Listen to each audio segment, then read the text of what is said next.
and girls, welcome back to yet another video crash course in CSI product line, specifically the cornerstone of the product line, which is Ceramic X. It's a polish. The big question of the day is, what is the difference between a compound and polish? I spent about 4 days writing this page on my website addressing this very question because it is a commonly what's called a search term. People literally are asking, what is the difference between a compound and polish? Which is so relevant because this is not a compound. This is a polish. But because there's no standard, or very little, I should say, very little to no standardization in this world of auto body and auto detailing. We don't have big government, big daddy looking over saying, or like attorneys or doctors where it's all regulated, standardized. There's almost none of that going on. So in your world, your words, clarify for us the difference between a compound and a polish. Well, you and I have talked about, you know, when we start to talk about defining who we are, we've talked about that a lot. Yeah. Anything that had to do with my past life, I didn't want anything to do with that in my current life, which is CSI. Okay. So the idea of compound, I don't want anybody to think that I'm about that program. Okay. Nor do I believe you need it at all. Throw it all away. Get rid of it. So the word compound needs to be removed. Now, if all those manufacturers want to change their name to, or argue the fact that, oh no, you need it. No, you don't. Because this product will take out any grit that's removable. And you know, we've done super aggressive. I've done 320 grit. 320 grit with a DA. Yeah. People are like, no way you can't do it. Yes, we which can. we will be doing for you guys. So but just nobody should do that. Yes, but you're not advising that. No. Let's just clarify though, so because a manufacturer, they could literally just say like, hey, we know a workaround, it's called relabeling. Yeah. We're not going to change the formulation, we're just going to call it a polish instead of a compound. Yeah. So clarify for me, pretend that I know next to nothing about it. I just want to make paint really, really shiny. So when I'm going into a body shop and I'm trying to relate this to guys, some guys I can easily communicate with, and some guys I can't. I'm going to be like, have you guys ever used compound? And they go, well, what's compound? I said, feel it. Does it feel like gravel? Okay, that's compound. That is what we are not. We are not now. Feel what ours. I used to do is I would take, when I'm testing out a new product, and I'm talking 20 years ago. Put your thumbnails together. Exactly. I would put a dollop of compound, polish, whatever, and I would rub my fingernails together, and that would kind of reveal just how gritty it was. Yeah. And in the body sometimes you're shop, like, wow. In the body shop, I don't with detailers, they'll spend the time. With the guys in the body shop, they're under so much pressure. Yeah. Guys, just put it in your hand. Feel it. Yeah. Does it feel like gravel? Okay, we are not about that program. Yeah. Because if you were to use that gravel on an expensive car, what do you think the chances of burning through that would be? Oh, yeah, it's going to be a lot. But you still have that in the shop. Right. So there's where your problem comes in. So we're not about that. We're totally changing the market, one in chemistry, one in the physical properties of how CSI works. And it'll do everything that you ever wanted a compound. Plus, it'll do everything that a polish will do. Yeah. So let me ask you this to clarify for my audience.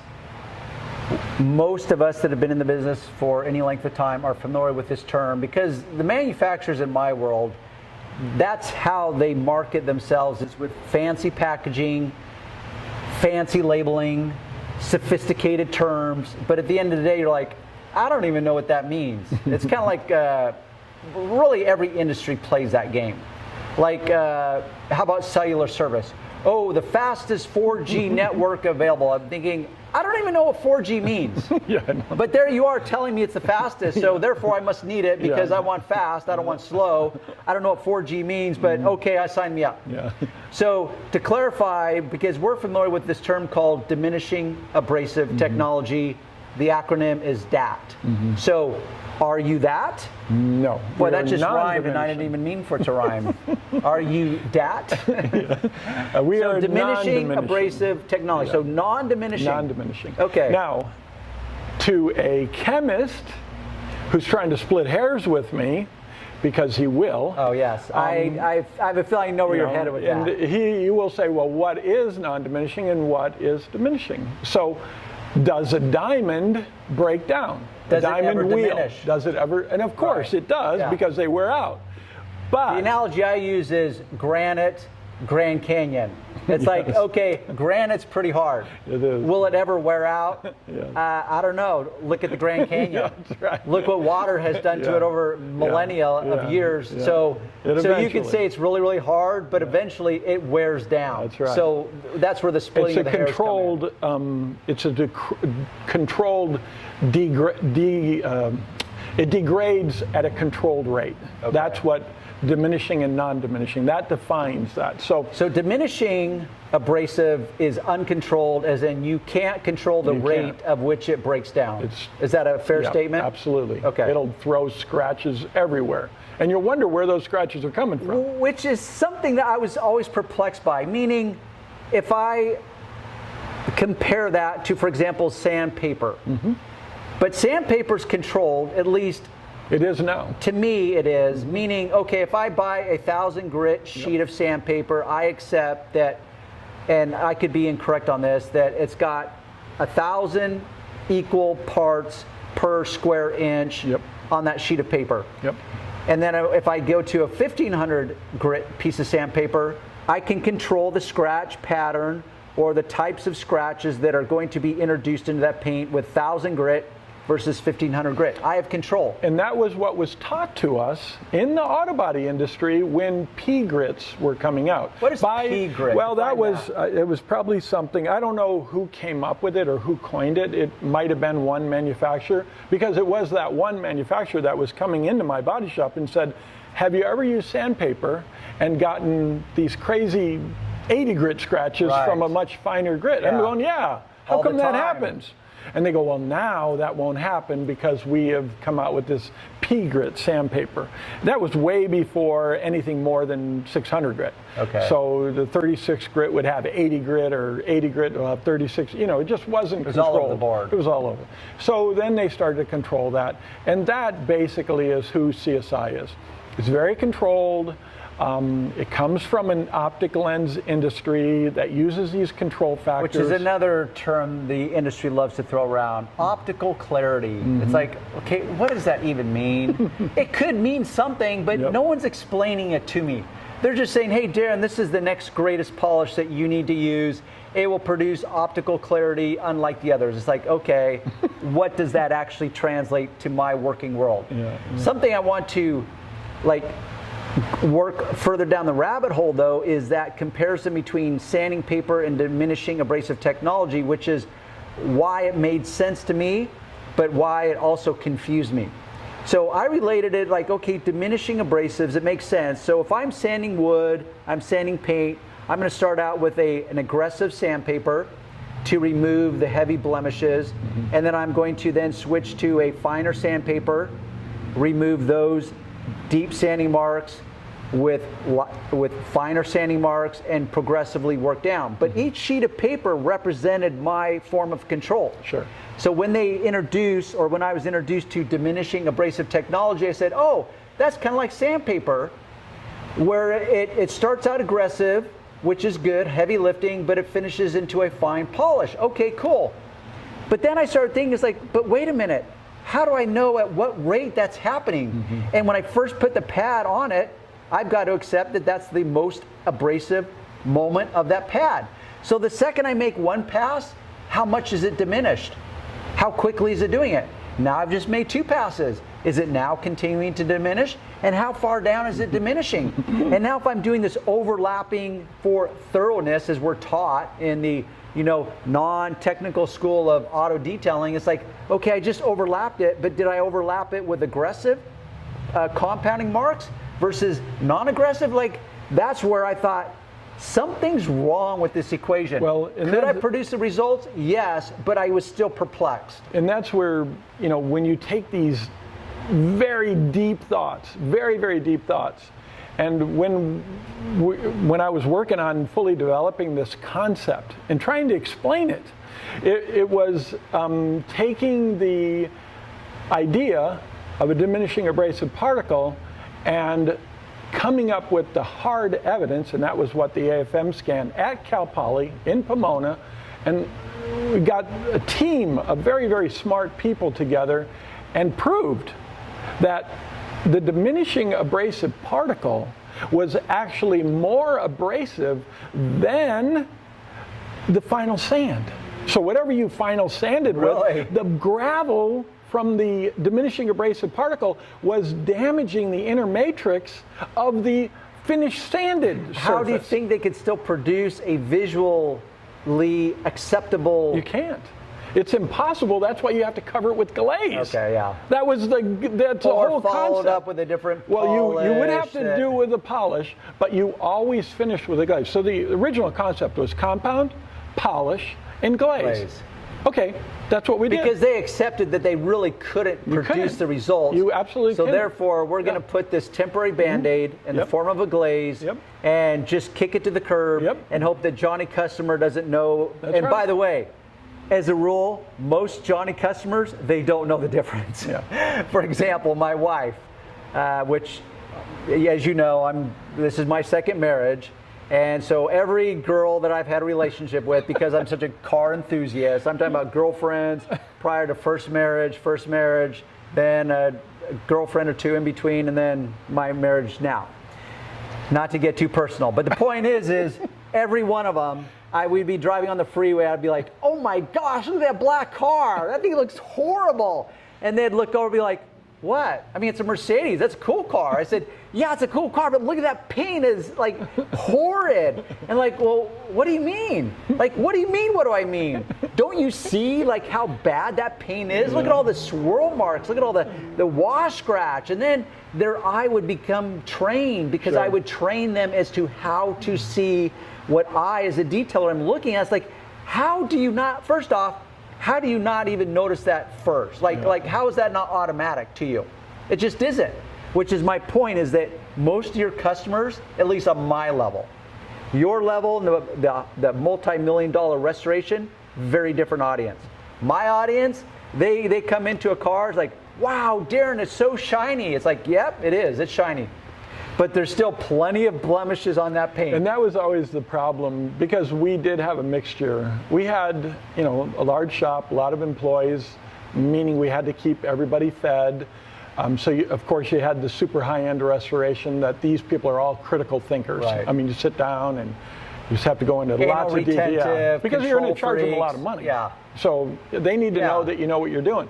But then I get the guy with the basic restoration, and then I want to feed his brain with all, and they're like, what are you talking about? That's way too critical. That's way too critical. It sounds like you're going to charge me a lot of money. It's like, no, I'm sorry. I need to, get back over here. Yeah, it's like you have to be like this chameleon based on who you're on, which is why I teach communication. Why communication is so important, because you've got to be able to identify who you're dealing with and know, like, okay, this guy, first off, I'm coming to the conclusion that he does not have a developed eye. Secondly, he's got very shallow pockets. Thirdly, he really just doesn't care at the end of the day. He doesn't care. Because he knows he can't afford it anyways. And he just doesn't care. All he wants to see is just a shiny car. Darren, I just want to see a shiny car. I don't want to know how you do it, just do it. And how much is that going to cost me? So you've got to be flexible, and this is where communication skills are so important, is being able to pull out of that customer and finding out what level are they at. Like, okay, this guy, because he may kind of keep his cards hidden. He's not going to necessarily come out and say, hey, I am highly critical, because there's guys that will kind of game the system. Because if they were to announce to you how critical they are, they know that that price tag is going to exponentially increase. Oh, I had customers that would. Coming in the door, they fly jets. They have businesses all over the world, and they come in and say, this is what I want. And I expect to get exact. Now, they already know it's going to be expensive if you come in with that foot in the door. But you don't get a lot of those customers. I'm addressing the guy that knows he's got a very critical eye, but he knows he doesn't want to pay for it. So he's going to try to trick you. I don't know what other label to use, but he's going to try to trick you and manipulate you. And so you are out there performing, and now he's going to come out here and start scrutinizing your work and basically work you into submission so that you're now giving away work for free. Sure. That's the guy I'm talking about, and that's what's tough it's really hard to teach guys that don't know how to see through that. Because now when I'm talking with a guy like that, I can spot him like within 2 sentences or less.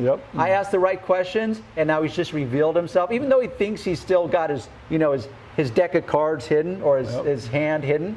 It's like he's already communicated to who I'm dealing with. And so I'm going to respond appropriately, which is like, okay, I need to dig in deeper with this guy because this guy's trying to get a lot without paying a lot. Well, and I tell the detailers that come in here and they see this one particular car that we have in here right now, and I don't do a lot of cars anymore, but I say, guys, when a car comes to me, they're not going to like the price that I give. I don't care if it's a little or a lot. They're not going to like the price. So I'm not trying to please them with the price. This is what it costs. I'm being fair. This is what it's cost. Now, if you're true to yourself, and I think that's as important as being true to them, be true to yourself. Are you going to make money at the end of the day? State your price. That's what it costs. If they don't like it, they'll move on. If they do, they're going to argue just like they would. It's $100. What? $100? No, I said $10,000. What? 10,000? Same argument. It's exactly the same. So get over that. State your price, be honest, and at the end of the day, they're happy, you're happy, everybody's happy.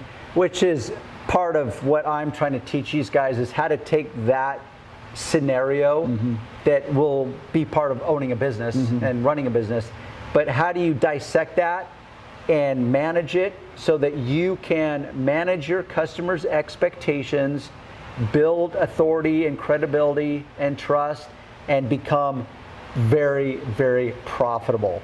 So that's where I try to, that's one of my unique value propositions, as I call it with my channel, is trying to teach guys those skills that I call the intangible skills. So with that said, so we've clarified compounds, polishes. This is not a compound. It's not diminishing abrasive. It's a very controlled abrasive, a very highly refined abrasive. Would that be a fair statement? Okay, so that is the real tipping point, the line in the sand. What do you got? And by the way, you're not selling a multiple lineup of polishes or compounds. You have one. That's it. And just because there will be those hair splitters out there, you have this thing called D1, which is a polish enhancer, which means it is not meant to polish. It's meant to enhance the polishing that you already did with this product. That's right. So all your swirls, your defects are gone. Now it just raises the bar 1 more, 2 more, 3 more levels higher, but it's not part of your actual lineup. If anybody has swirl marks, get it out with this. You get switch it pads. out. Just switch pads and switch pressures and learn how to work this first before you move into that awesome product D1. Because that awesome product will only work if you get out everything with this first. Okay, I just want to clarify that. Okay, with that said, there's always going to be links. Like I said, I literally spent like 4 days on this page configuring it because it's such a topic. Can you polish with a compound? Well, you could, because polishing is an actual physical act. Okay, can you compound with a polish? Well, not really, because that's why we have a compound. So I can polish with a compound, but I can't compound with a polish. Can I? And they have polishing compounds, but how come they don't have compounding polishes? How about when we mix wax with compounder polish? Exactly, we get it all in one. Oh my God. Yeah. So how do I know if I'm polishing or waxing? Because it's an all-in-one. It's got both. Oh my God. So what?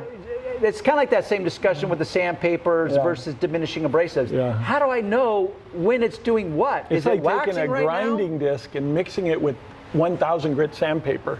Why would I ever want to do that? Why would I want to do that? Not crazy. So with that said, tune in, because this is going to be a long sequence, and I'm going to make this part of the playlist so that I can clarify for you guys. I want you to understand the difference, but more importantly, I want you to know why it should mean something to you in your world.